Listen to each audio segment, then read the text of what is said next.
I would like to know your experience between like doing developer marketing for your own consultancy versus like doing it for a big tech that's Amazon, and then when you're doing it right now for like a newish technology startup, right?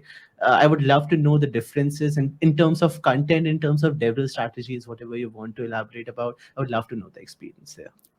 Yeah, so I think that the number one thing to take into consideration, like if you're doing this type of work, is your own like long-term reputation.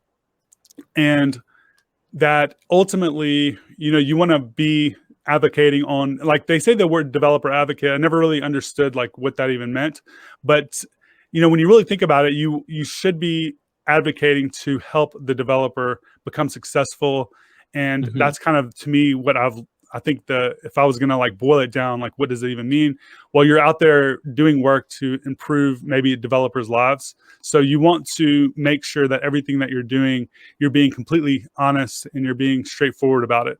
And I used to actually bump heads at Amazon a lot because some of the stuff I would say would be like almost anti-Amazon it would kind of speak to the negative things that were going on in some of the projects because I was being so transparent about it.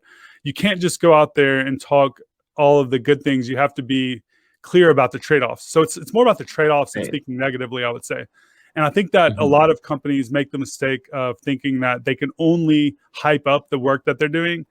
And that leads to someone finally like trying it out and seeing that there were a lot of things that you weren't being like very straightforward about, or maybe that Hmm. were completely like lied to you in the first place.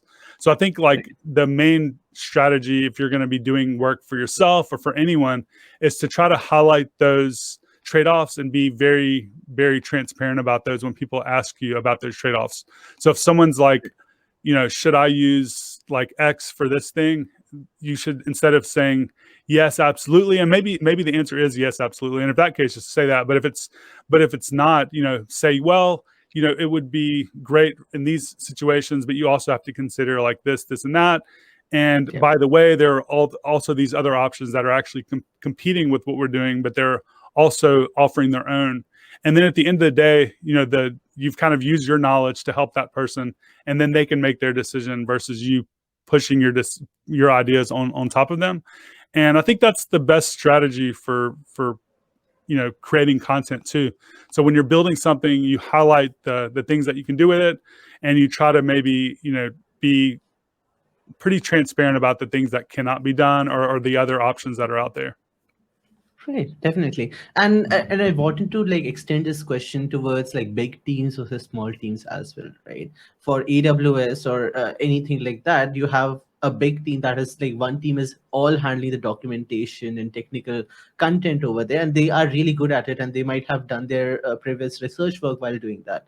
And on the flip side, like when you are like looking for a new age technology, already the content is very low, and you have to think about as a startup person that you need to think about writing content, like come up with a content strategy. What's like the difference between working in big teams versus small teams in these cases specifically? So, I mean, I've never been on a really huge developer relations team. So at AWS, even there are different teams, and some of them are much bigger. But when I Hmm. was on the Amplify and the front end web and mobile team, the entire team was at the largest, maybe I think 3 people or something, or maybe at some point we had 4 people. But for the most part, early on, especially, it was mainly me doing most of the stuff on the web front, and that means I was the only one kind of doing mainly at the time web stuff, and then now I'm at a company where I'm kind of the only developer advocate there, and then when I was Hmm. working myself, I was the only one. So I mean, it hasn't really differed a whole lot. I think when you have larger teams, you might be able to segment what people work on. So at Amplify and front end web and mobile, we had like an Android person maybe, or an iOS person, and then we would Right. have like these people, and they would be doing their stuff. So maybe when you have a larger team, you're able to be a little bit more specialized for what that person understands, and then on a smaller team, you're kind of like doing more maybe.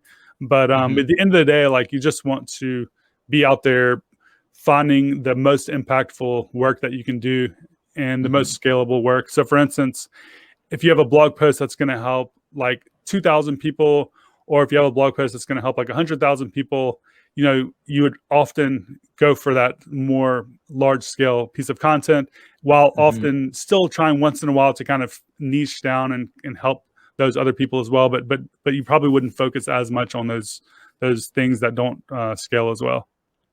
Great. Perfect. Cool.